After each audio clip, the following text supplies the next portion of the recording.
Hello friends, अब हम लोग जरा सा आगे बढ़ते हैं इस यूनिट के कंप्लीशन की तरफ। तो मुझे एक बात याद दिलाना, हम लोग क्या देख रहे थे?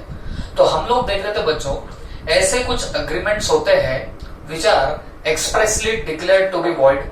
मतलब ऐसे कोई एग्रीमेंट रहेंगे जिनको एक्सप्रेसली वॉइड बोल दिया गया है, ओके, जिनका कोई लीगल इफेक्ट नहीं माना गया है in the eyes of law.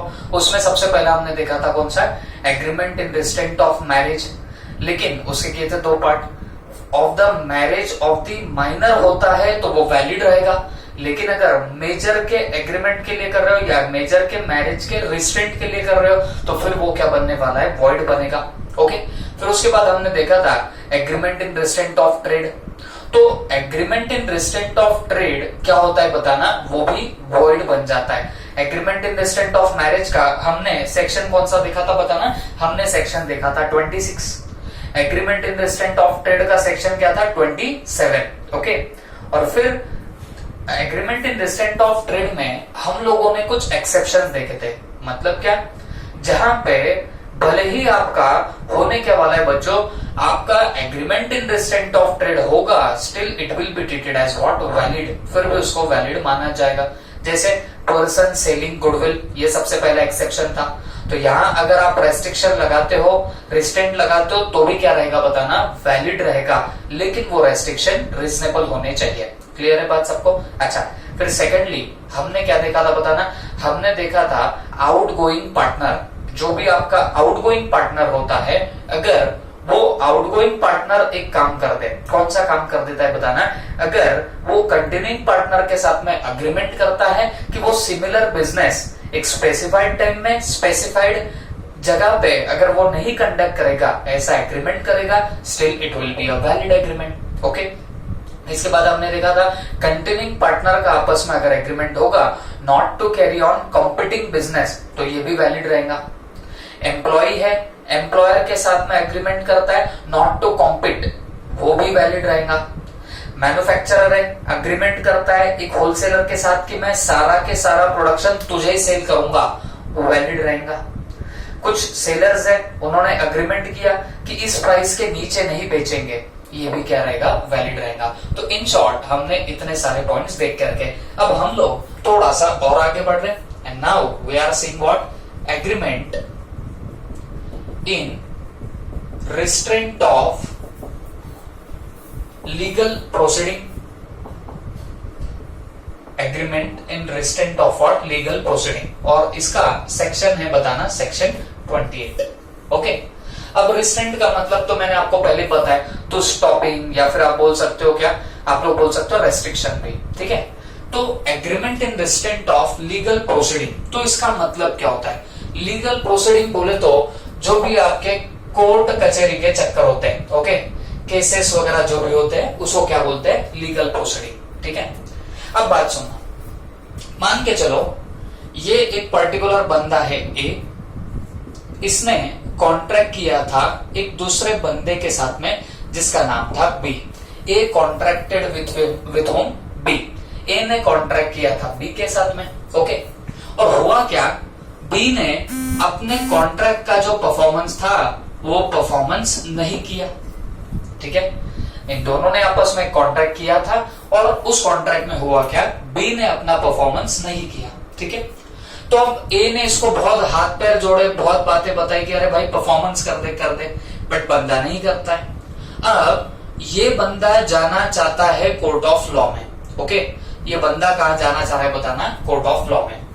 और कोर्ट ऑफ लॉ में ये बंदा जाना तो चाह रहा है, बट प्रॉब्लम कौन क्रिएट कर रहा है? ये पर्टिकुलर बंदा, देखो वापस से बीच में आके उसको रुका रहा है, ओके। प्रॉब्लम क्रिएट कर रहा है, रेस्ट्रिक्ट कर रहा है। किसको रेस्ट्रिक्ट कर रहा है बताना?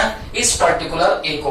काहे से रेस्ट्रिक्ट कर रहा है, काहे से रिस्ट्रेंट कर रहा है बताना? लीगल प्रोसीडिंग में जाने से। इसको अपने कॉन्ट्रैक्ट की परफॉर्मेंस करानी थी थ्रू द कोर्ट, ओके। ये ए को अपने कॉन्ट्रैक्ट की परफॉर्मेंस करानी थी थ्रू द कोर्ट, लेकिन ये ए के लीगल प्रोसीडिंग में रिस्ट्रेन कर रहा है कौन बताना? आपका मिस्टर बी। और वो बोलता है भाई तो कोर्ट में मत जा, हम ऐसा ऐसा एग्रीमेंट कर लेते हैं, ओके। उसने बोला कोर्ट में मत जा, मैं तेरे को इतने पैसे देता, ये कॉन्ट्रैक्ट को भूल जा, ओके। क्या बोल रहा हूं मैं, ये बी बोलता है ए को कि देख परफॉर्मेंस तो हो नहीं सकता कॉन्ट्रैक्ट का, सुन एक काम कर, तू कोर्ट में मत जा, मैं तेरे को पैसे देता हूं, बात खत्म कर यहीं पे। ओके, तो ये क्या हो रहा है बच्चों, this is nothing but your agreement in restraint of legal proceeding. तो ये जो लीगल प्रोसीडिंग करना चाह रहा था, अपने परफॉर्मेंस करा के लेना चाह रहा था कॉन्ट्रैक्ट की थ्रू द कोर्ट, कोर्ट से परफॉर्मेंस कराना चाह रहा था, बट अगर ये उसके अंदर भी रिस्ट्रेन कर दे, रुका के रख दे, तो आप मान के चलना बच्चों, it is called as agreement in restraint of legal proceeding. ये होता है एग्रीमेंट इन रिस्ट्रेंट ऑफ और लीगल प्रोसीडिंग। और इस पर्टिकुलर एग्रीमेंट को भी क्या माना जाएगा बताना, आपका एक वॉइड एग्रीमेंट माना जाएगा। This agreement will also be called as your what? Void agreement. I hope आपको सबको समझ में आया होगा।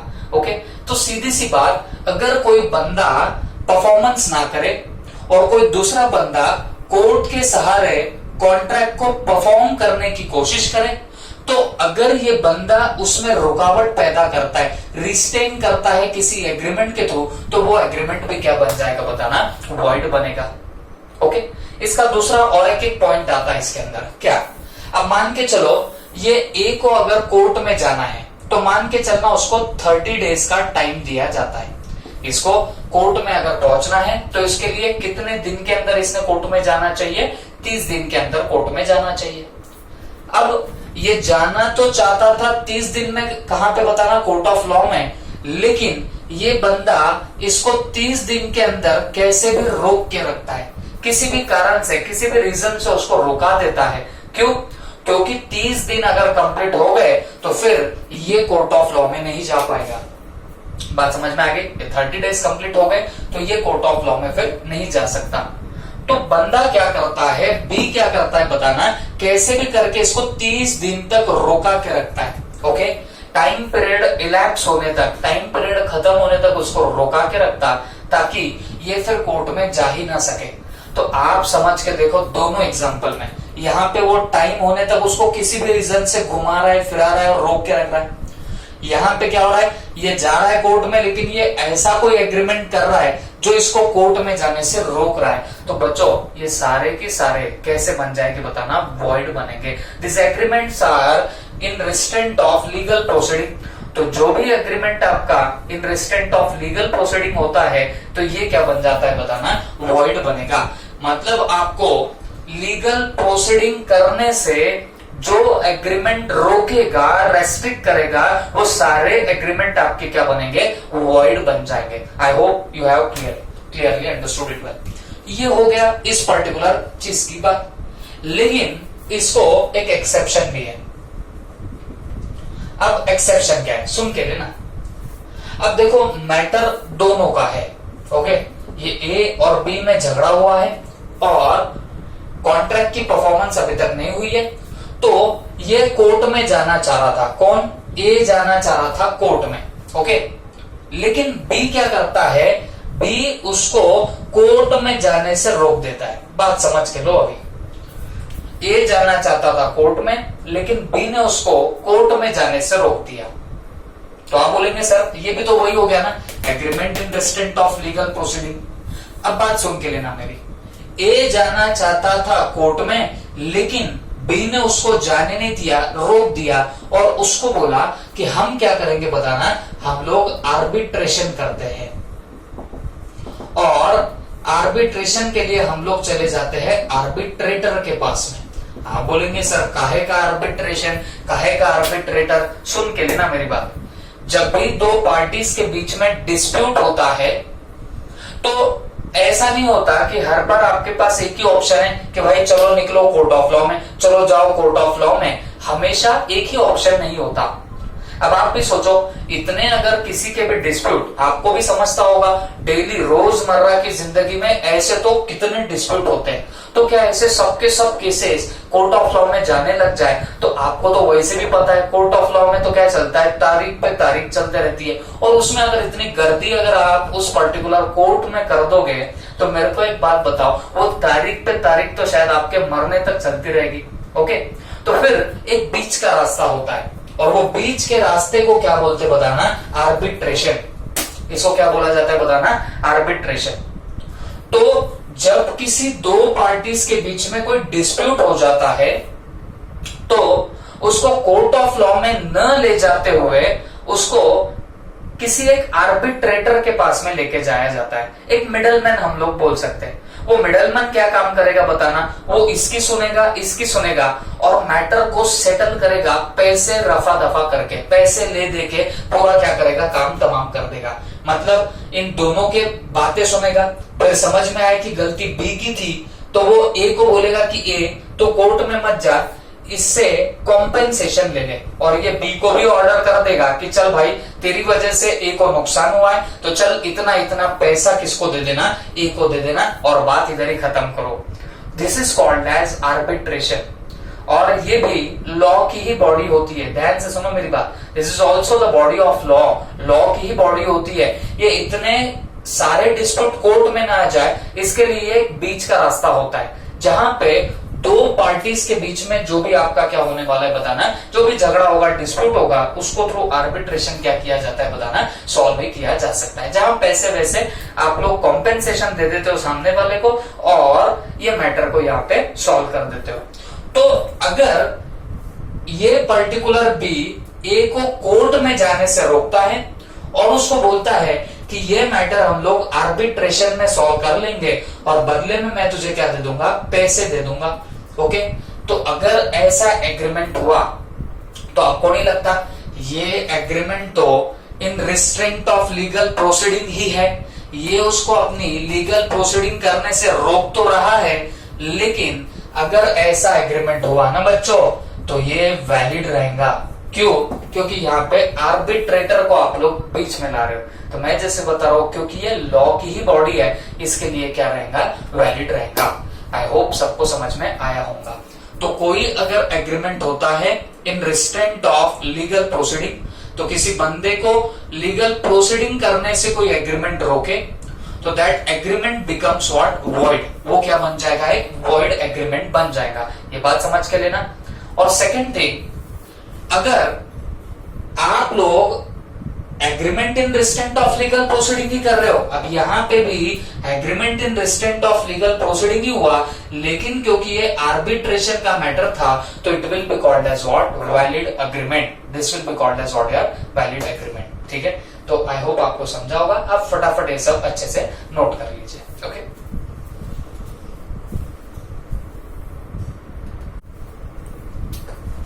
अब बच्चों हम लोग और थोड़ा सा आगे बढ़ते हैं। Agreement,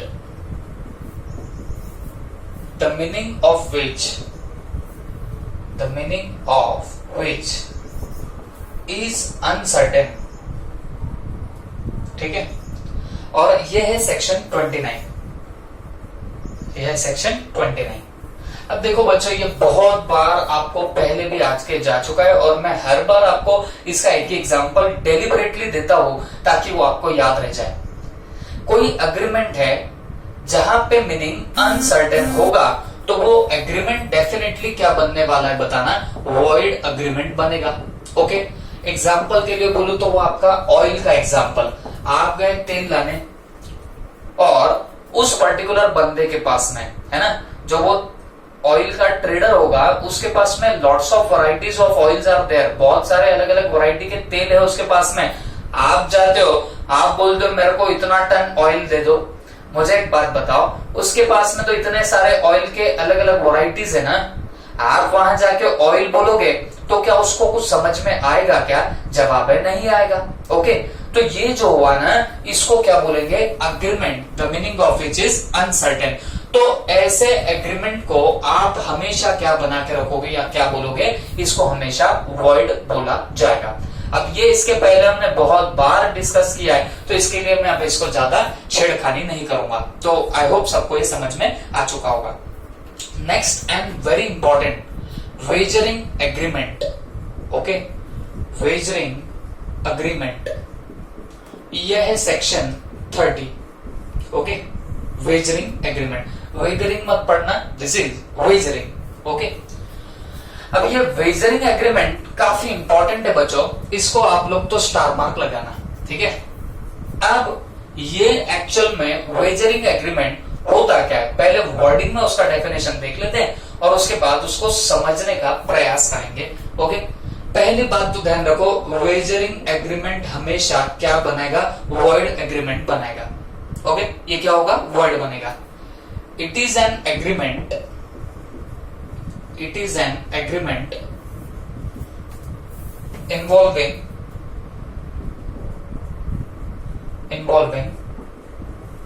payment of sum of money on determination of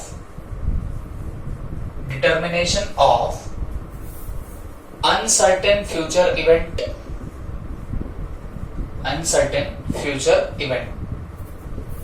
upon its happening or non-happening,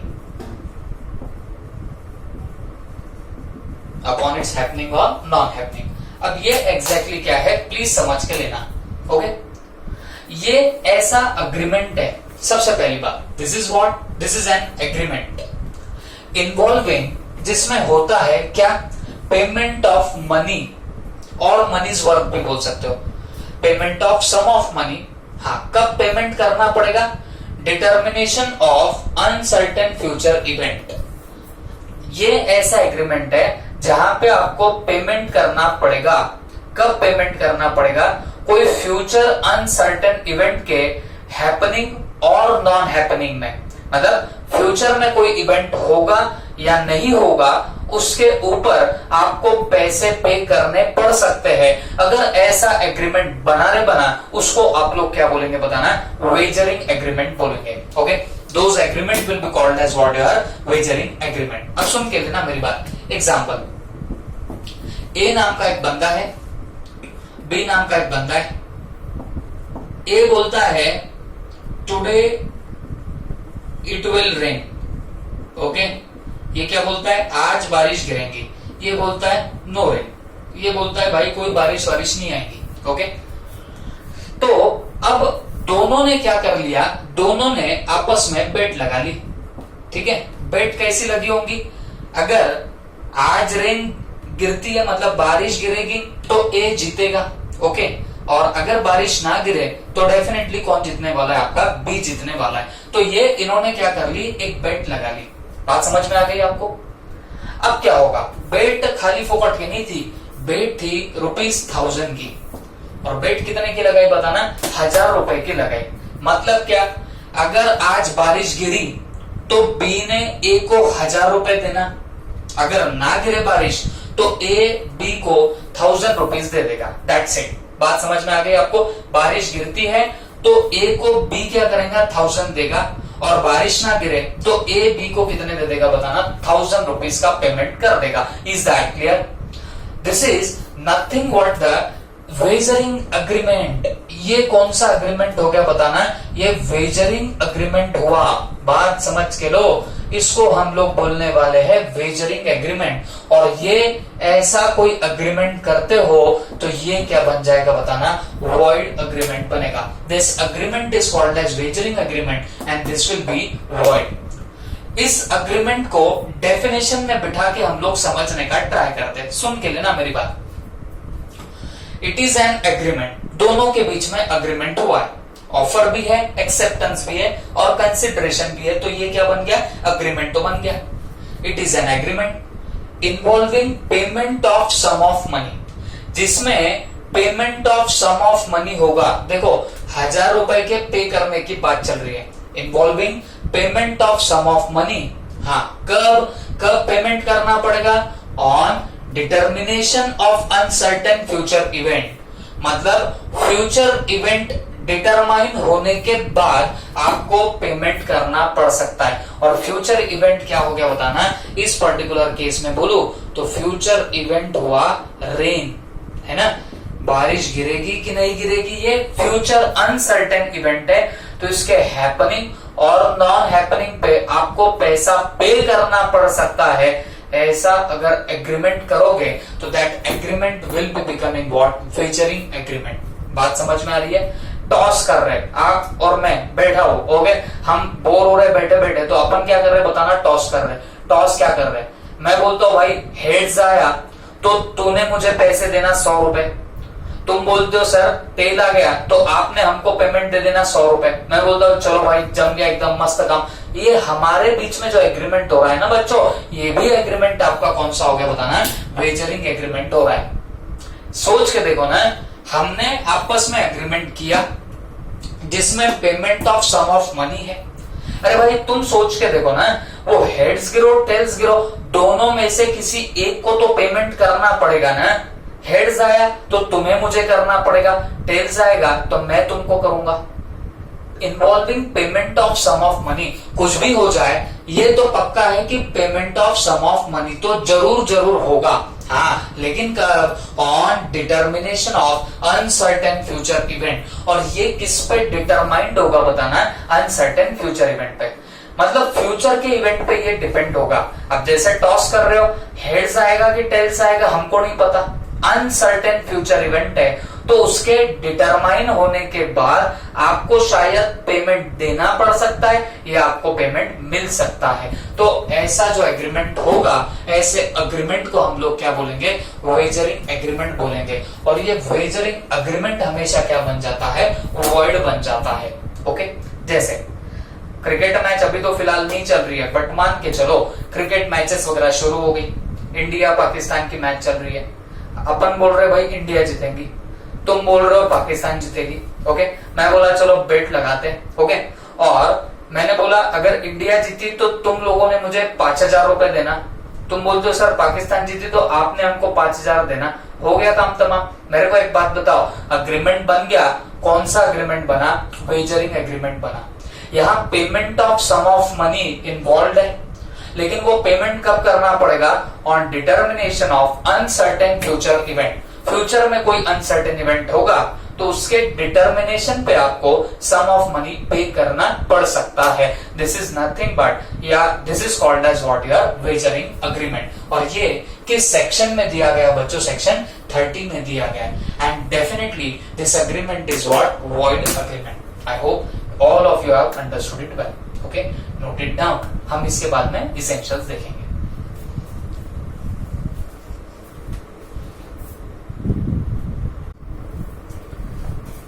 अब बच्चों, ये जो हमने वेजरिंग अभी अभी देखा, तो ये वेजरिंग के क्या इसेंशियल्स होते हैं, कौन से कंडीशंस फुलफिल करने के बाद किसी अग्रीमेंट को वेजरिंग बोला जाएगा, ये हम लोग अभी स्टडी करने वाले। तो बी फोकस्ड। ओके, तो किसी अग्रीमेंट को वेजरिंग अग्रीमेंट बनाना है तो उसको कौन से इसेंशियल एलिमेंट्स फुलफिल करने पड़ेंगे। Number 1, promise to pay money और मनीज वर्थ। ओके, अगर आपको किसी एग्रीमेंट को वेजर बनाना है, माने वेजरिंग बनाना है, तो सबसे पहली बात उस एग्रीमेंट के अंदर प्रॉमिस होना चाहिए।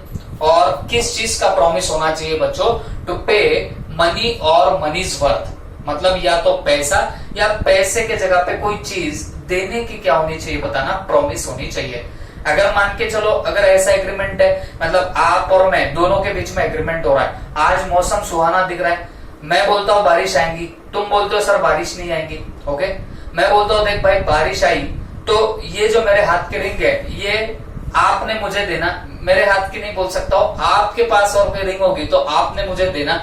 और अगर बारिश नहीं आती है तो मैं मेरे हाथ की रिंग निकाल के आप लोगों को दूंगा। ये क्या हो गया, this is nothing but the promise to pay money और मनीज वर्थ। जरूरी नहीं है कि वेजरिंग में पैसा ही दिया जाए, ऐसा नहीं होता 100 रुपए 200 रुपए 1000 रुपए 5000 बस पैसे के लिए ही आप अग्रीमेंट करोगे, वो जरूरी नहीं है। मनीज वर्थ भी होगा, मतलब मनी के जैसा और कुछ भी होगा तो उसको भी आप लोग प्रॉमिस कर रहे हो वो देने लेने के लिए, that will also be called as your what, wagering. उसको भी हम लोग क्या बोलने वाले, वेजरिंग बोलेंगे। तो वेजरिंग बनाने के लिए सबसे पहली चीज क्या है बताना, एक तो प्रॉमिस होना चाहिए। और प्रॉमिस किस चीज का, टू पे मनी और मनीज वर्थ, या तो पैसा देने के लिए प्रॉमिस, या फिर पैसे के जैसा और कोई देने की आपकी अगर प्रॉमिस हो रही होगी तो फिर वो वेजरिंग के तरफ इशारा करता है। ओके, पहला इसेंशियल क्या बताना है, मनी और मनीज वर्थ देने का प्रॉमिस होना चाहिए, प्रॉमिस टू पे मनी और मनीज वर्थ। ठीक है। Second, promise must be conditional upon happening और नॉन हैपनिंग। अब देखो, ये जो प्रॉमिस होता है ये कंडीशनल होना चाहिए हैपनिंग और नॉन हैपनिंग पे। मेरे को एक बात बताओ, अपना प्रॉमिस कैसा था, बारिश गिरेगी मतलब हैपन होगा वो इवेंट तो आप मुझे पैसा दोगे, बारिश ना गिरे मतलब नॉन हैपनिंग ऑफ इवेंट हुआ तो मैं आपको पैसा दूंगा।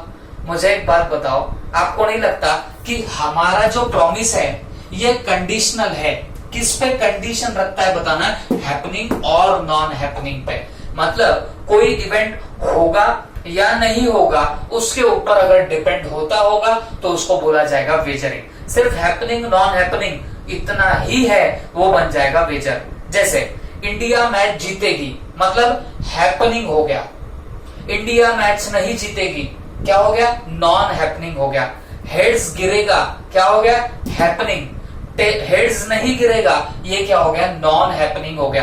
इन short what I wanted to tell you that ये दो पॉइंट क्या बोलते बताना। सबसे पहली बार जब भी वेजरिंग होगा उसमें प्रॉमिस किया जाएगा, और किस चीज का प्रॉमिस होता है, टू पे मनी और मनीज वर्थ, या तो पैसा पे करने के लिए या फिर पैसे के जैसा और कुछ पे करने के लिए। जो भी आपका क्या होता है प्रॉमिस होता है, that promise will be called as what your wagering. Okay, उसके अलावा प्रॉमिस मस्ट बी कंडीशनल, और प्रॉमिस भी कैसा होना, कंडीशनल होना अपॉन हैपनिंग और नॉन हैपनिंग। कल चल के वो फ्यूचर इवेंट होगा कि नहीं होगा उसके ऊपर डिपेंड करता है कि आपका वो प्रॉमिस मतलब वो वेजरिंग बनने वाला है कि नहीं बनने वाला है। तो ये दो पॉइंट ध्यान में रखना, पहला मनी और मनीज वर्थ, और दूसरा हैपनिंग और नॉन हैपनिंग पे डिपेंड है। तीसरी बात, अनसर्टेनिटी ऑफ मीनिंग। मेरे को एक बात बताओ, बारिश गिरेगी नहीं गिरेगी, आपको नहीं लगता ये अनसर्टेन इवेंट है? क्योंकि बहुत बार बादल तो दिखते हैं, क्लाउड्स तो आपको दिख जाएंगे, बट रेन नहीं होती। बहुत बार होता है ऐसा। ओके, और बहुत बार धूप होती है उसके बीच में भी बारिश आ जाती है, आपने देखा होगा। तो बोलने का मतलब क्या है, दिस इज अनसर्टेन इवेंट। आप टॉस करते हो, ओके, टॉस करोगे तो हेड्स गिरेगा कि टेल्स गिरेगा, अनसर्टेन इवेंट है। ओके, हाँ, लेकिन कुछ लोग जो क्रिकेट विकेट बहुत खेले होंगे, टॉस बहुत बार करे होंगे, उनको एक बार शायद पता होगी, या नहीं भी पता है तो मैं आपको बताता हूँ। आप जब टॉस करते हो तो जो साइड आपके ऊपर दिखती है, मतलब आपने मान लो कॉइन रखा, ऊपर हेड्स है, ओके, और नीचे टेल्स है, तो जो ऊपर वाला होता है ना बच्चों, लेट्स से हेड्स है, हेड से अगर आप टॉस कर रहे हो तो ध्यान में रखो 90% मेरा एक्सपीरियंस है वो हेड्स ही गिरेगा। जो ऊपर की साइड होती है ना वो गिरती है। ट्राई करके देख लेना, जमा तो ठीक, नहीं जमा तो वो ऐसे भी मैं बोल रहा हूँ वो क्या बताना, अनसर्टेन इवेंट। ऐसे कोई फिक्स नहीं होता कि वो हेड्स ही गिरेगा, कभी कभी टेल्स भी गिरता। मैं 90% बोल रहा हूँ आपको, बट 10% तो चांस है ना टेल्स भी गिरने के। बोलना क्या है, अनसर्टेनिटी ऑफ इवेंट। बारिश गिरेगी कि नहीं गिरेगी, अनसर्टेन इवेंट। इंडिया जीतेगी कि नहीं जीतेगी, अनसर्टेन इवेंट। ओके, तो मेरा एक बोलना समझ के लेना, जब भी कोई अग्रीमेंट होगा जहां प्रॉमिस कर रहे हो टू पे मनी और मनीज वर्थ, पैसा या पैसे के जैसा कुछ पे करने का आप लोग क्या करते हो, अगर अग्रीमेंट करते हो तो वो अग्रीमेंट वेजरिंग बना सकता है। और ये किस पे डिपेंड होना चाहिए, हैपनिंग और non happening of uncertain event. कोई इवेंट हैपन होगा या नहीं होगा उस पे ये सब चीजें डिपेंड होती है। तीसरी बात, there must be uncertainty of any event. Event uncertain होना चाहिए, मतलब वो होगा कि नहीं होगा वो हमको पता नहीं होना चाहिए, अनसर्टेन होना चाहिए। ठीक है, उसके बाद there must be two parties, each party must stand to win और लूज। दो पार्टी है और उनका इरादा एक ही है, जीतना। तो सीधी सी बात है, दो पार्टी है, दोनों का इरादा अगर जीतना होगा तो एक पार्टी डेफिनेटली जीतेगी, दूसरी पार्टी हारेगी। तो वहां पे होने क्या वाला है बताना, विन और लूज की सिचुएशन क्रिएट होगी। ये बात समझ के लेना। कौन सी दो बातें, या तो कोई पार्टी जीतेगी या हारेगी, ये होता है आपका वेजरिंग। हम क्या देख रहे हैं, हम वेजरिंग में क्या क्या आना चाहिए पॉइंट्स, वो सब हम लोग देख रहे हैं। तो सबसे पहला यहाँ प्रॉमिस होता है पैसा या पैसे के जैसा पे करने का। दूसरा, ये प्रॉमिस कंडीशनल होता है हैपनिंग और नॉन हैपनिंग ऑफ इवेंट पे, मतलब कोई इवेंट होगा कि नहीं होगा उस पर डिपेंड होता है। वो इवेंट भी अनसर्टेन होना चाहिए, मतलब अपने कंट्रोल में नहीं होना चाहिए, ठीक है। उसके बाद there must be two parties, मतलब there must be two parties, और दोनों पार्टीज या तो जीतेगी या लूज होगी, दोनों में से कोई एक जीतेगा एक हारेगा, okay. There must be common intention to bet, मतलब ये दोनों के बीच में जो अग्रीमेंट हो रहा है ना, वो जस्ट फॉर बेटिंग पर्पसेस हो रहा है ना। बेट कर रहे हो आप लोग, शर्त लगा रहे हो, बस दैट्स इट, और बाकी कोई बड़ी बात नहीं है, ये जस्ट आपकी क्या बताना बेट है। तो कॉमन इंटेंशन कैसा है बेट का? Party should have no interest in the event except for the state, मतलब क्या, आपका उस इवेंट में कोई इंटरेस्ट है ही नहीं, बारिश आएगी कि नहीं आएगी, अरे आपको क्या लेना देना, बात समझ में आ रही है? आपको कोई इंटरेस्ट है नहीं उस बारिश में एक्सेप्ट फॉर द स्टे। मैं बोल रहा हूं, आपसे बेट कर रहा हूं, आज बारिश गिरी तो तूने मुझे पैसे देना, तो वैसे तो मेरा बारिश से कुछ लेना देना है नहीं, बारिश गिरेगी नहीं गिरेगी मेरे को कुछ फर्क नहीं गिरता, हाँ, लेकिन बारिश गिरी तो मेरा इंटरेस्ट अभी तो एक ही है, मुझे आपसे पैसे मिलेंगे। तो बात क्या बोली जा रही है, आपका इंटरेस्ट नहीं है उस इवेंट में, okay, no interest in the event, मेरे को कुछ फर्क ही नहीं गिरता कि वो बारिश गिरेगी कि नहीं गिरेगी, ओके, कोई इंटरेस्ट नहीं है हमारा एक्सेप्ट फॉर द स्टेट, हाँ, लेकिन बारिश गिरी तो मुझे पैसा मिलेगा, बस ये अगर इंटेंशन होगा तो भी वो क्या बना देगा बताना, वेजरिंग बनेगा। अब जैसे आप और हम ऐसे बैठे और हम बोल रहे यार चलो कुछ तो भी अपन हेड स्टाइल्स खेलते हैं, हेड गिरा तो तुमने मुझे देना, टेल गिरा तो मैं तुमको दूंगा। मेरे को एक बात बताओ, हमारा कोई इंटरेस्ट है क्या? हेड गिरा तो हमको क्या बहुत बड़ी जायदाद वायदाद मिलने वाली है क्या? जवाब है नहीं। हमको सिर्फ क्या है बताना, जो हमने बेट लगाई है बस वो बेट के पैसे हमको मिलेंगे, दैट्स इट, और हमारा कोई उसमें इंटेंशन नहीं है और ना ही कोई इंटरेस्ट है उस पर्टिकुलर इवेंट के अंदर। बात समझ में आ गई आपको? तो this are all your essentials of your wagering. Wagering को बनाने के लिए इतने सारे इंपॉर्टेंट पॉइंट्स होते हैं जो आपको अच्छे से पता होने चाहिए। I hope all of you have understood it well. अब आगे कुछ एग्जांपल्स, कुछ ट्रांजैक्शन ऐसे मिलेंगे जो दिखने में तो वेजरिंग होते हैं बट वेजरिंग नहीं भी होते, तो वैसों की कुछ लिस्ट आएंगी एंड देन एट लास्ट हमारा ये क्या हो जाएगा, टॉपिक कंप्लीट हो ही जाएगा। Okay, thank you.